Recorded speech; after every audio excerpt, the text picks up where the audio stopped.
بسم اللہ الرحمن الرحیم۔ السلام علیکم۔ پیش خدمت ہے ناول سائقہ۔ اس کی مصنفہ ہیں رضیہ بٹ اور اسے آپ کے لیے پڑھا انائزہ مصطفیٰ نے۔ یہ ناول آپ کے لیے national audio library for the blind کی جانب سے پیش کیا جا رہا ہے۔ پلیز ہمارے چینل کو سبسکرائب کریے، ویڈیو کو لائک کریے اور زیادہ سے زیادہ اپنے دوستوں کے ساتھ شیئر کریے۔ شکریہ۔ ریحان سائقہ کی خوابگاہ سے نکلے تو دل کی طرح ان کی ہر آرزو بھی لٹ چکی تھی۔ طبیعت بیزار تھی، گھبراہٹ بھی محسوس ہو رہی تھی، کسی پہلو قرار نہ آ رہا تھا۔ گھنٹہ بھر باغ میں پھرتے رہے، طبیعت میں رچی بسی افسردگیاں اور گہری ہو گئیں۔ روح جذبات کے سنیچے پر چڑھی تھی، قرار آتا بھی کیوں کر سائقہ ان سے اس قدر دور ہوگی، یہ انہیں کبھی گمان بھی نہ ہوا تھا۔ کاش وہ انہیں صرف معاف ہی کر دیتی، اس کی محبت نہ سہی۔ اس خیال سے تسکین تو ہوتی کہ اس کے لہو لہان ماضی کا وہ مداوع تو کر پائے ہیں۔ ریحان کی طبیعت بیزار سے بیزار تر ہوتی گئی۔ وہ سکون چاہتے تھے، لیکن الحمرا کے در و دیوار ان کے شکست پر خندہ زن تھے۔ الحمرا کی اونچی اونچی چھتوں تلے ان کا دم گھٹ رہا تھا۔ یہ گھر ایک جلتے الاؤ سے کم نہیں تھا، ہر طرف سے آگ کی لپٹیں آ رہی تھیں۔ انہوں نے سکون دل کے خاطر اس گھر کو چھوڑ دینے کا فیصلہ کیا۔ عاصم آباد والی پرسکون کوٹھی میں ان کی مچلی ہوئی جبلتوں کی تسکین کا سامان ہو سکتا تھا۔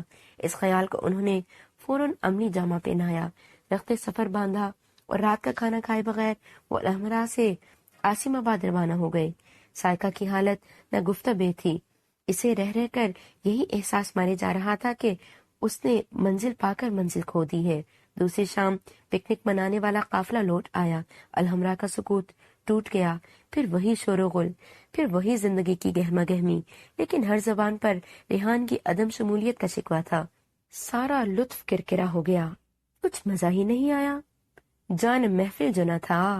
اللہ جانے کیا بات ہوئی، خیال تھا کہ دوسرے دن آ ہی جائیں گے، کچھ سمجھ نہیں آیا۔ اچھے بھلے تیار تو ہوئے تھے، اچانک ایسا کون سا کام پڑ گیا جو اتنے دن فرصت ہی نہ مل سکی۔ آنے والوں کی باتیں اور قیاس آرائیاں ہو رہی تھی۔ حسن بانو نے آتے ہی ریحان کو طلب کیا۔ وہ تو عاصم آباد تشریف لے گئے ہیں، نوکر نے مؤدبانہ کہا۔ کب؟ حیرانگی سے پوچھا گیا۔ کل شام۔ کیوں؟ معلوم نہیں سرکار۔ کچھ کہہ کر نہیں گئے؟ جی نہیں۔ آنے کا بھی نہیں کہا؟ نہیں۔ عجیب بات ہے، شاید کوئی کام ہوگا۔ ہو سکتا ہے۔ ٹھیک تو تھے نا؟ جی، کچھ طبیعت پریشان سی نظر آتی تھی، ویسے ٹھیک تھے۔ ریحان گھر والوں کے لیے ایک اچھا خاصا موضوع بن گئے۔ ماں فکر مند تھی، دادی فکر مند تھی، ہم جلیس فکر مند تھے، اور سب سے زیادہ تو سمیرہ فکر مند تھی، جس نے اللہ جانے 4 دن کیسے گزارے تھے، کتنے سہانے سپنے دیکھے تھے اس پکنک کے، کتنے حسین ملبوسات ایک امنگ سے تیار کروائے تھے۔ گو ریحان نے اس سے کبھی محبت و چاہت کا اظہار نہیں کیا تھا، لیکن اپنی ذات میں ان کی دلچسپی کو وہ اچھی طرح سمجھتی تھی، اور پھر اتنا بھی تو جانتی تھی کہ تقدیر کی گرہ ان دونوں کو یکجا کرنے والی ہے۔ عاصم آباد اس نے 2-3 بار فون کیا، لیکن ریحان ملے نہیں۔ وہ بڑی بے چین نظر آنے لگی۔ سب زندگی کی مصروفیتوں میں کھو گئے۔ اس دن ریحان کے ٹیلی فون سے سب کو تسلی بھی تو ہو گئی تھی، کچھ کام کا بہانہ اس خوبصورتی سے کیا تھا کہ سب کو تسکین ہو گئی تھی، اور جب ان سے واپسی کا پوچھا گیا تو انہوں نے ملائمت سے جواب دیا، شاید 3-4 ہفتے رکنا پڑے، کام پہلے ختم ہو گیا تو جلدی آ جاؤں گا۔ اسد کو ریحان کے اس جواب سے کچھ تسکین نہ ہو سکی۔ انہوں نے اسی رات خود انہیں فون کیا۔ کیا بات ہے ریحان؟ کچھ بھی نہیں۔ یہ فرار کیسا؟ تمہاری سمجھ کا پھیر ہے، کاش فرار ممکن ہوتا، میں تو اس حد تک جکڑا گیا ہوں کہ چھٹنے کی امید ہی نہیں رہی۔ یہ انداز فلسفیانہ کب سے سیکھا ہے؟ سب باتیں کہنے کی نہیں ہوتی۔ تم تو خاصا مہمہ بنتے جا رہے ہو، کہو کب آ رہے ہو؟ فی الحال پروگرام نہیں۔ وہاں اکیلے کیا کرتے رہتے ہو؟ سکون دل کی تلاش۔ معاملہ کچھ خطرناک معلوم ہوتا ہے، میں کل آؤں گا۔ نہ ہی آؤ تو اچھا ہے اسد۔ کیوں؟ میں تنہائی چاہتا ہوں، اس تنہائی میں جہاں میرے اپنے خیالوں کا بھی گزر نہ ہو۔ تم آئے تو میرا یہ ظاہری سکون بھی ختم ہو جائے گا۔ آدم بیزاری کی وجہ؟ خدا حافظ۔ ریحان نے ریسیور رکھ دیا۔ اسد نے سلسلہ جوڑنے کی بتھیری کوشش کی، لیکن ادھر سے جواب نہ ملا۔ 2-3 دن اسد نے فون سے رابطہ جوڑنے میں گزار دیے۔ ریحان عید کے چاند ہو گئے۔ مجبوراً تیسری شام انہوں نے عاصم آباد جانے کی ٹھانی۔ رات وہ ریحان کے پاس تھے۔ تم آ ہی گئے آخر، خود ہی بلایا ہے؟ میں نے؟ اور کس نے؟ کب؟ میاں فون پہ مل جاتے تو یہاں آنے کی کسے ضرورت پڑی تھی؟ سخت غلطی کی ہے۔ ریحان مسکرائے۔ اب خمیازہ بھگتو۔ کتنے دن؟ جتنے دن یہاں رہو۔ تم جاؤ گے نہیں؟ نہیں، پھر مجھے راتوں رات کہیں اور منتقل ہونا پڑے گا۔ سایہ ہر جگہ تعاقب کرے گا، جاؤ گے کہاں؟ اندھیروں میں، جہاں سایہ تعاقب چھوڑ دیتا ہے۔ ریحان نے اتنے سوگوار انداز میں کہا کہ اسد گھبرا کر انہیں دیکھنے لگے۔ اس رات دونوں دیر تک باتیں کرتے رہے، زمانے بھر کی باتیں کی، لیکن اپنی ذات تک کوئی نہ آیا۔ اوپری، ظاہری اور دنیا داری کی باتیں۔ اسد نے محسوس کر لیا کہ ریحان زخم خوردہ ہے، ان کی ہر مسکراہٹ سے خون رس رہا ہے، لیکن اس کا سبب بہت کریدنے پر بھی نہ پا سکے۔ اس سلسلے میں ریحان کے لبوں پر ایک ہی جامد چپ تھی۔ اسد کا خیال ہر پھر کر انہیں سائقہ تک لے آیا، لیکن سائقہ، ریحان، تضاد کا نام نہ سہی، پھر بھی ریحان اور سائقہ کے لیے اتنے ڈوب جائیں کہ اپنی ہستی کو بھول جائیں، یہ ممکن کیوں کر تھا؟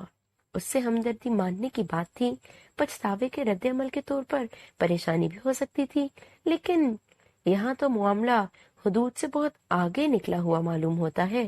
یہ بات ظاہر تھی، لیکن اس ظاہر پہ یقین کون کرتا؟ کیوں کرتا؟ کیسے کرتا؟ 2 دن تک اسد وہیں رہے، لیکن کچھ سمجھ نہ پائے۔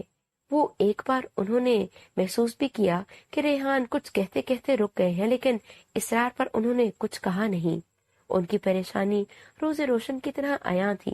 وہ اسد کی موجودگی میں خوش نظر آنے کی پوری کوشش کرتے تھے، لیکن بناوٹ کے تار تار پردے حقیقت کی ستر پوشی سے پاسے نظر آتے تھے۔ 3-4 دن بدمزگی سے گزارنے کے بعد اسد نے واپسی کا ارادہ ظاہر کیا۔ ریحان نے انہیں روکا نہیں، صرف اتنا کہا، اگر تم نے کچھ محسوس کیا بھی تو اسد وہاں جا کر کسی سے کچھ نہ کہنا۔ مجھے اعتراف ہے کہ میں پریشان ہوں، لیکن یہ پریشانی گھر والوں، دوستوں اور ہم جلیسوں کے استفسار سے بھی ناقابل برداشت بن جاتی ہے۔ میں یہاں تنہا رہنا چاہتا ہوں، یقین ہے کہ طبیعت جلد ہی سنبھل جائے گی، میں خود ہی آ جاؤں گا، ذرا سکون چاہتا ہوں۔ تم صرف اتنا کہہ دینا کہ میں کسی دوست کے لیے یہاں رکا ہوا ہوں۔ ریحان کے لہجے میں اتنی دل گرفتگی تھی کہ اسد بے چین ہو گئے۔ انہوں نے وعدہ کیا کہ وہ کسی سے کچھ نہیں کہیں گے، بلکہ سب کو یقین دلائیں گے کہ وہ خوش و خرم ہیں، لیکن اسد کی باتوں کے باوجود دادی حسن بانو نے روزانہ فون کروانا معمول بنا لیا۔ سمیرہ ہر روز رات کو فون کر کے ان کی تنہائیوں میں مخل ہوتی رہی۔ جب بھی سمیرہ کا فون آتا، ریحان کی بیزاری نقطۂ عروج پر پہنچ جاتی، ترس کلامی پہ بھی اتر آتے، لیکن سمیرہ نے فون کرنا بند نہ کیا۔ رات سے بڑا جھگڑا ہو رہا ہے، آیا قالین پر بیٹھی سائقہ کے دوپٹے میں فیتا ٹانگ رہی تھی۔ جھگڑا کیسا؟ کھڑکی میں کھڑی سائقہ نے منہ پھیرے بغیر جواب دیا۔ ریحان سیاحت کے لیے یورپ جانا چاہتے ہیں، سوئی میں داغا ڈالتے ہوئے آیا بولی۔ بے آواز سی صدا ہونٹوں پر تھرائی۔ سائقہ نے پلٹ کر آیا کی طرف دیکھا، حیران سراسیما سی نظروں سے۔ آیا نے ایک نظر اس پر ڈالی، وہ سائقہ کی پریشانیوں کا راز سمجھ چکی تھی۔ اس دن ریحان جس انداز میں سائقہ کی خوابگاہ میں آئے اور جس طرح مایوس لوٹے تھے، آیا کی جہاں دیدہ نظروں نے پرکھ لیا تھا کہ کوئی شدید سی غلط فہمی دونوں کے مابین حائل ہے۔ ریحان کے طرز عمل سے وہ آگاہ تھی، سائقہ کے سب سے بڑے دشمن وہی تھے، لیکن اب ریحان یکسر بدلے ہوئے تھے۔ ریحان کے خلوص اور صدق کا اسے ان کی حالت دیکھ کر پختہ یقین ہو گیا تھا۔ ریحان واپس آ گئے ہیں نا؟ آئے نے پھر بات چھڑی۔ میں جانتی ہوں، بس انہی کی وجہ سے جھگڑا ہو رہا ہے۔ میں سمجھی نہیں۔ ریحان یورپ جانا چاہتے ہیں۔ سائقہ چپ چاپ آیا کا منہ تکنے لگی، لیکن بڑی بیگم صاحبہ برہم ہے، گھر کا ہر فرد مخالفت کر رہا ہے۔ ریحان کی ضد ایک ہی ہے۔ رات کو ریحان اتنے بھڑکے تھے کہ دادی کو بھی جواب دیتے رہے۔ سائقہ گمسم کھڑی آیا کو دیکھتی رہی، جانے کیا ہو گیا ہے صاحب زادے کو۔ آیا فیتا لگاتے ہوئے بولی، 3 ہفتے عاصم آباد رہ آئے ہیں، اب آتے ہی باہر جانے کی ضد پکڑ رکھی ہے۔ کسی کی سنتے ہی نہیں۔ دادی نے بھتیرا سمجھایا، پھر کبھی سیر کا پروگرام بنا لینے کو کہا۔ باپ نے روکا لیکن وہ تو کسی کی سنتے ہی نہیں۔ کتنے پریشان ہیں، اتنا سا منہ نکل آیا ہے، بشاشت تو چہرے پر نام کو نہیں رہی۔ لٹے لٹائے سے نظر آتے ہیں، کون کہہ سکتا ہے یہ وہی ریحان ہے جو… چپ رہو آیا، سائکا نے جلدی سے کہا اور گھبرا کر منہ پھیر لیا۔ کیوں بیٹی؟ آیا نے سوئی دوپٹے میں ٹانگ دی۔ ٹوکری ایک طرف رکھتے ہوئے وہ اٹھ کھڑی ہوئی۔ سائکا نے اپنا سر کھڑکی کی چوکھٹ پر اپنے بازوں کے ہلکے میں رکھ دیا تھا۔ سائکا بیٹی، کیا ہے آیا؟ طبیعت تو ٹھیک ہے؟ ہاں۔ مزمحل کیوں ہو گئی ہو؟ آیا کیوں بیٹی؟ میرا دل گھبرا رہا ہے آیا۔ سائکا کی آنکھیں جگمگا رہی تھیں، لیکن یہ بہانہ آیا پر کارگر نہ ہوا۔ وہ سائکا کی ذہنی کیفیت سے پوری طرح آگاہ تھی۔ سائکا، وہ اس کے قریب آ گئی۔ ایک بات پوچھوں؟ کیا؟ ریحان کیوں جا رہے ہیں؟ ریحان؟ سائکا ایک دم گھبرا گئی، جیسے وہ ان کے جانے کا سبب جانتی ہو، اور یہ جان لینا ایک ایسا جرم ہو جس کی تشہیر سے اسے گزن پہنچنے کا احتمال ہو۔ کیوں جانا چاہتے ہیں وہ؟ آیا نے پھر سوال دہرایا۔ میں کیا جانوں آیا؟ تم جانتی ہو؟ نہیں، میں نہیں جانتی، مجھے کچھ علم نہیں۔ میں بتا دوں؟ نہیں۔ اس نے آیا کی چھاتی میں منہ چھپا لیا۔ اس کی تیز تیز سانسیں بہت کچھ کہہ رہی تھیں۔ آیا اس کی اضطراری حرکت اور اضطرابی کیفیت سے کیا کچھ نہ سمجھ گئی۔ میری بچی، آیا، غلط فہمیاں بعض اوقات ابدی جدائیوں کا روپ دھار لیتی ہیں میری بچی۔ آیا سوچوں کے اتاہ ساگر میں ڈوبتے ہوئے بولی۔ اس کی آنکھوں میں آنسو چھلک رہے تھے، جنہیں آنکھوں ہی میں پی جانے کی کوشش کر رہی تھی۔ آیا، سائکا نے سر اٹھا کر اس کی آنکھوں میں جھانکا۔ تم کیا کہہ رہی ہو؟ سچ کہتی ہوں۔ وہ سوچ کے ساگر سے ابھری، آنچل سے آنکھوں کے گوشے صاف کر کے اداس لہجے میں بولی، غلط فہمی بری بلا ہے میری بچی۔ تم کیا کہنا چاہتی ہو آیا؟ عقل مند کو اشارہ کافی ہوتا ہے، اور تم ضرورت سے زیادہ عقل مند ہو۔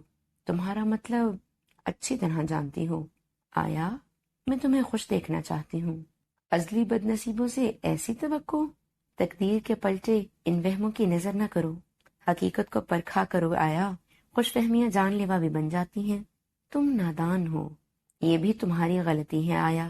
یہ نہ سمجھو کہ میں قطعاً بے خبر ہوں۔ ریحان تم سے مایوس ہو کر فرار چاہتے ہیں، انہیں روک لو سائکا، ورنہ گیا وقت لوٹ کر نہیں آئے گا۔ میں کیا کروں آیا؟ سائکا بیچارگی سے رو دی۔ میں سب کچھ سمجھتی ہوں۔ ریحان کو اس دن تم نے مایوس کر دیا تھا، وہ عاصم آباد چلے گئے، اب باہر جانے کے لیے بضد ہیں۔ سائکا سر جھکائے خاموشی سے آنسو بہاتی رہی۔ ابھی کچھ نہیں بگڑا، حالات پر قابو پایا جا سکتا ہے، تم انہیں جانے سے روک لو، سب ٹھیک ہو جائے گا۔ آیا، ریحان کے خیالات سے بھی تم بے خبر نہیں۔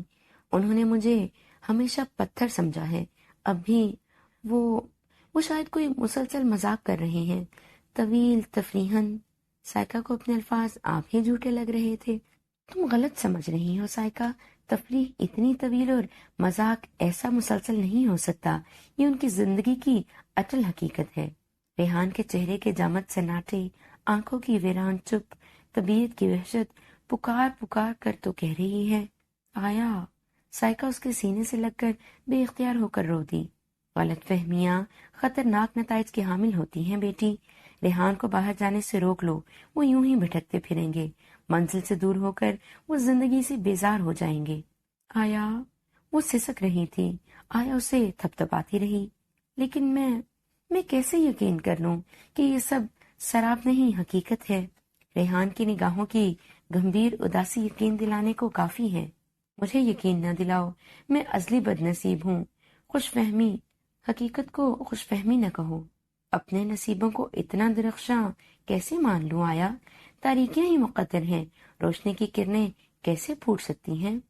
اکثر اوقات سیاہ بادل اچانک پھٹ جاتے ہیں سائکا، روشنی ہی روشنی بکھر جاتی ہے، تقدیر کے پلٹے کسی کے بس میں نہیں ہوتے۔ سچ آیا؟ بالکل سچ میری بچی۔ آیا سائکا اس سے لپٹ گئی، وہ اب بھی تذبذب کے عالم میں تھی۔ آیا نے اسے سینے میں چمٹا لیا، تسلیوں اور تشفیوں سے اس کی ہمت بندھانے لگی۔ حد کر دی تم نے بھی، نانی حضور کے سامنے اتنی بے باکی سے جواب دیتے رہے۔ میں مجبور ہوں اسد، ان کے لحاظ حیران ہوں، سب اس قدر مشتعل کیوں ہیں؟ یورپ جا رہا ہوں، جہنم میں تو نہیں جا رہا ہوں، اتنی گھبراہٹ سمجھ میں نہیں آتا۔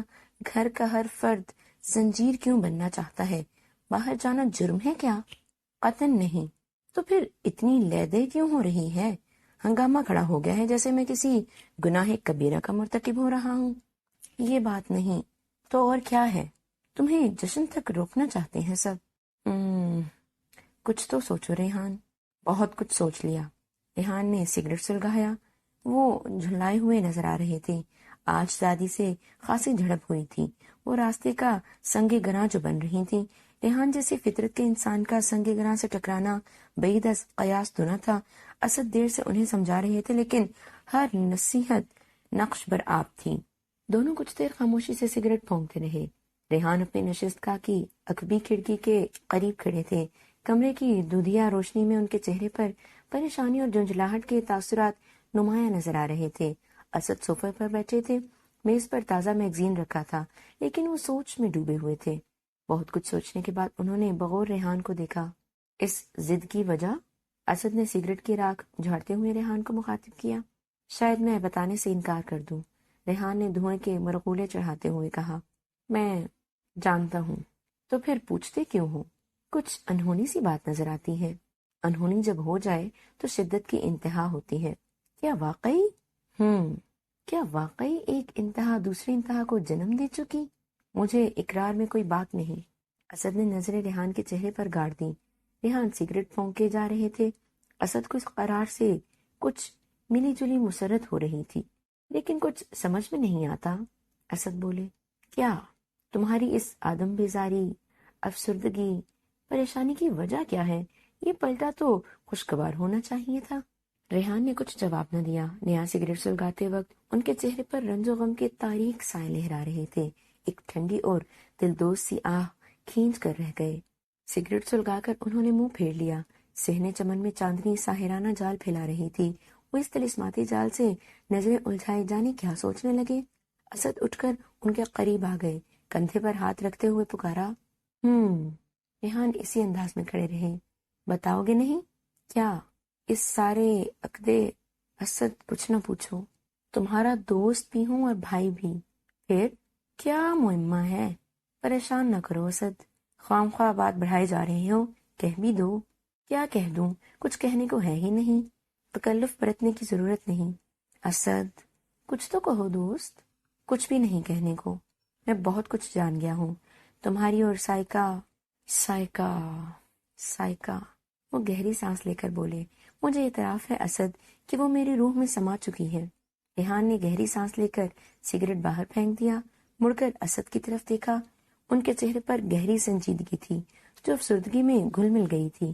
وہ قدرے مسکرائے لیکن اس مسکراہٹ کو جیسے آگ سی لگی تھی۔ یہی راز اگلوانا چاہتے تھے نا؟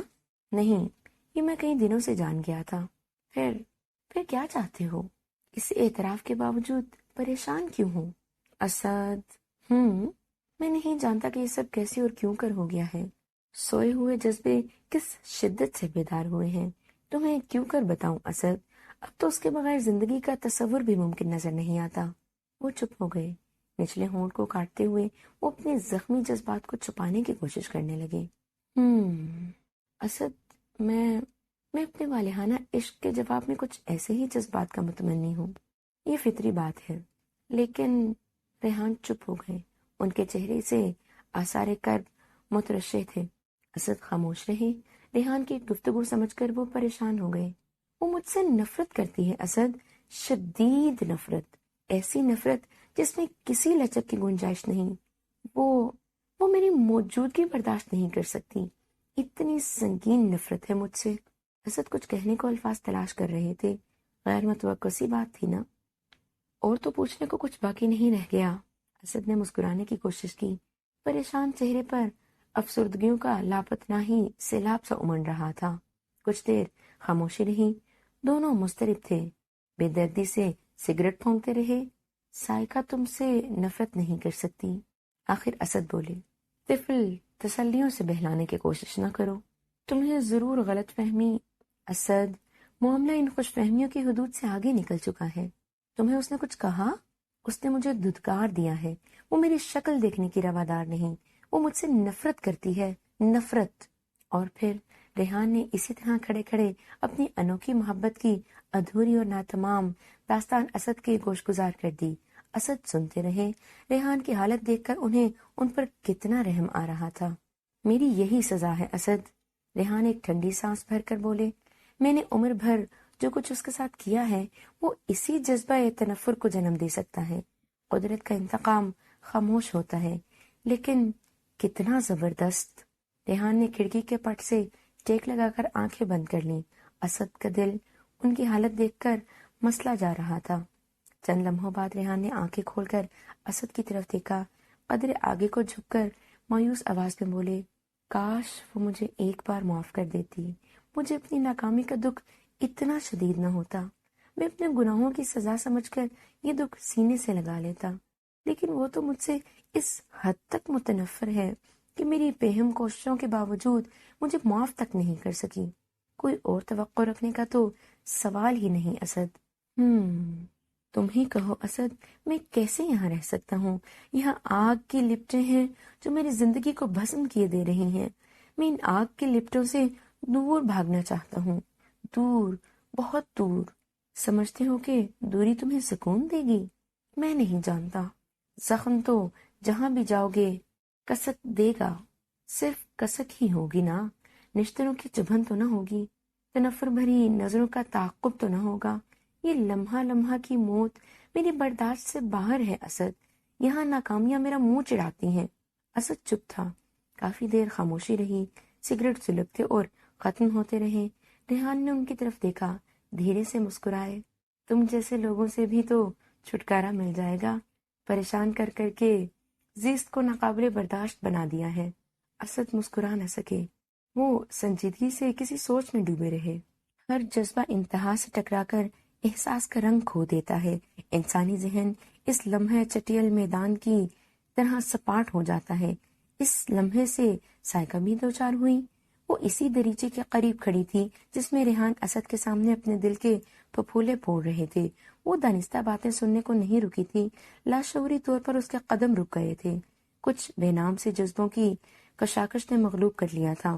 ریحان کا سنجیدہ سا اعتراف سن کر وہ انتہا کی ان حدود سے جا ٹکرائی جہاں خوشی و غم احساس کا رنگ کھو دیتے ہیں، اور جہاں ثانیے بھر کے لیے ذہن چٹیل میدان کی طرح سپاٹ ہو جاتا ہے، لیکن جب وہ ہوش میں آئی تو اس کی حالت اس شرابی کی سی تھی جو کیف و سرور سے بہک بہک جائے۔ اس رات وہ کتنی خوش تھی، اس کا جی چاہتا تھا چنچل ہواؤں کی طرح سرسراتی پھرے، مترنم نغموں کی طرح لہرائے اور اپنی بے پناہ مسرتوں کے سینے سے لپٹ کر سو جائے، جسے وہ ایک طویل مذاق اور مسلسل تفریح سمجھ رہی تھی۔ وہ ریحان کی زندگی کی اٹل حقیقت تھی۔ یہ یقین اسے آیا نے بھی دلایا تھا۔ خود اس کی روح اس بات پر ایمان لانے کو مچل رہی تھی، لیکن سائیکا، جس نے زندگی کے 20 سالوں میں تنفر، حقارت اور تضحیک کے سوا ریحان سے کچھ نہ پایا تھا، اس یقین کو جھٹلاتی رہی۔ آج اچانک ریحان کے اعتراف عشق نے اس کے ذہن کے سارے بوجھ ہٹا دیے۔ وہ جھوم جھوم گئی، اس کی روح میں لطیف سی گدگدی برداشت کی حدود توڑ توڑ گئی۔ ریحان، جنہیں ان کے تنفر و حقارت کے باوجود اس نے چاہا تھا، جنہیں ناکامی کے روح فرسا احساس کے باوجود پوجا تھا، جنہیں ایک ہولناک تعبیر کے تعین کے باوجود رنگین سپنوں میں بسایا تھا، وہ ریحان، وہ دیوتا، وہ محبوب، وہ جانے آرزو اس کا اپنا تھا، بالکل اپنا۔ سائیکا بلندیوں پر پرواز کر رہی تھی، اس کی روح رقصاں تھی، ایک وجدانی سی کیفیت اس کے سراپا پر چھائی ہوئی تھی۔ رات گئے، حسب عادت آیا اس کی خوابگاہ میں آئی تو وہ جاگ رہی تھی۔ سوئی نہیں ابھی تک؟ نہیں۔ نیند نہیں آ رہی؟ نہیں۔ پتی گل کر دوں؟ نہیں۔ سو جاؤ؟ نہیں۔ یہ کہتے ہوئے سائیکا کھلکھلا کر ہنس دی۔ آیا نے حیران ہو کر اس کی طرف دیکھا۔ وہ کمبل ہٹا کر اٹھ کھڑی ہوئی۔ میں نہیں سوؤں گی آیا، آدھی رات بیت چکی ہے، پوری بیت جانے دو آیا۔ اس نے مفعول جذبات سے مغلوب ہو کر آیا کے گلے میں باہیں ڈال دی۔ کیا بات ہے آیا، میری بچی، میں آج اتنی خوش ہوں آیا، تم نہیں جانتی میں کتنی خوش ہوں۔ جاگ کر مجھے ان خوشیوں سے لطف اندوز تو ہونے دو۔ وہ آیا کے بازو ہٹا کر الگ ہو گئی۔ آیا نے پہلی بار اسے اتنا خوش دیکھا تھا، زندگی میں پہلی بار۔ اس کی حسین آنکھوں میں آنسوؤں کی دھندلاہٹوں کی جگہ خوشیوں کے سوتے ابلتے دیکھے تھے۔ پہلی بار اس کے چہرے کی سفیدی میں مسرتوں کی چمک دیکھی تھی، کانپتی پلکوں کے اٹھتے گرتے سایوں میں پہلی بار خوشیوں کے رقص تھے۔ مجھ سے پوچھو تو صحیح آیا۔ اس نے آیا کا چہرہ ہاتھوں میں تھام لیا۔ وہ کتنی مجنونانہ حرکتیں کر رہی تھی۔ سائقہ کو خوش دیکھ کر آیا کی آنکھوں میں خوشی کے آنسو آ گئے۔ کتنی مطمئن نظر آ رہی تھی وہ، جیسے عمر بھر کی ریاضت کا ثمر پا لیا ہو۔ کیا بات ہے؟ آیا نے جذبات سے رندھی آواز میں پوچھا۔ ایک والہانہ انداز میں آیا کو دیکھ کر سائقہ مسکرائی، موج کی طرح بل کھا کر مڑی اور مغربی دریچے کے پٹ کھول دیے۔ نرم رو جھونکے اس کے بالوں کو چھیڑتے ہوئے گزر گئے۔ کھڑکی بند کر دو، ہوا ٹھنڈی ہے، آیا نے کہا۔ آج مجھے مت روکو آیا، کسی بات سے مت روکو، مجھے وہی کرنے دو جو میں کرنا چاہتی ہوں۔ بڑی خوش ہوں آج، آیا نے قریب آ کر اس کے گالوں کو چھوا۔ میری خوشیوں کا اندازہ نہ کر سکو گی آیا۔ کیا پا لیا؟ جس کی تمنا بھی جرم سمجھتی تھی۔ سچ؟ سچ آیا، بالکل سچ۔ اس نے آیا کے کندھے پر سر رکھ کر آنکھیں موند لیں۔ تم سچ کہتی تھی آیا، سچ کہتی تھی تم۔ ریحان میرے ہیں آیا، ڈر لگتا ہے خوشی سے میں پاگل نہ ہو جاؤں کہیں۔ آیا سے لپٹ گئی۔ آیا کی آنکھوں میں آنسو ڈھلک آئے۔ سائقہ کو ساتھ لپٹا کر اس نے اس کے اندھیری راتوں جیسے بال چوم لیے۔ تمہاری خوشیاں تمہیں مبارک ہو میری بچی۔ صبح ناشتے کی میز پر سائقہ نے ریحان کو دیکھا۔ ایک سنسناہٹ سے اس کے رگ و پے میں دوڑ گئی، لطیف سی کپ کپی ہونے لگی۔ خواہ چہرہ سرخ ہوا جا رہا تھا۔ کتنا حجاب آ رہا تھا اسے ریحان سے، گھبرا بھی تو رہی تھی وہ ان کے سامنے سے۔ ریحان کتنے پشمردہ اور نڈھال سے نظر آ رہے تھے۔ سب کا ساتھ دینے کو آ بیٹھے تھے، صرف چائے کی 2 پیالیاں پی تھی، ناشتے کی کسی چیز کو چھوا تک نہیں تھا۔ سائقہ ان کے سامنے والی قطار میں بیٹھی تھی، لیکن انہوں نے ایک بار بھی اس کی طرف نہ دیکھا تھا۔ یہ دکھاوے کا تغافل دیکھ کر آج سائقہ کتنی مسرت بھری تڑپ محسوس کر رہی تھی۔ میز سے اٹھتے وقت دونوں کی نظروں کا ٹکراؤ ہو گیا۔ ریحان کی مایوس افسردہ نگاہیں کتنی حسرتیں لیے تھیں۔ سائقہ کا دل اس مایوس خفگی پر مچل گیا، جانے کہ اس کے ہونٹوں پر تبسم بکھر گیا۔ ریحان نے بھی یہ تبسم دیکھا اور پھر بڑی دل آزاری سے منہ دوسری طرف پھیر لیا۔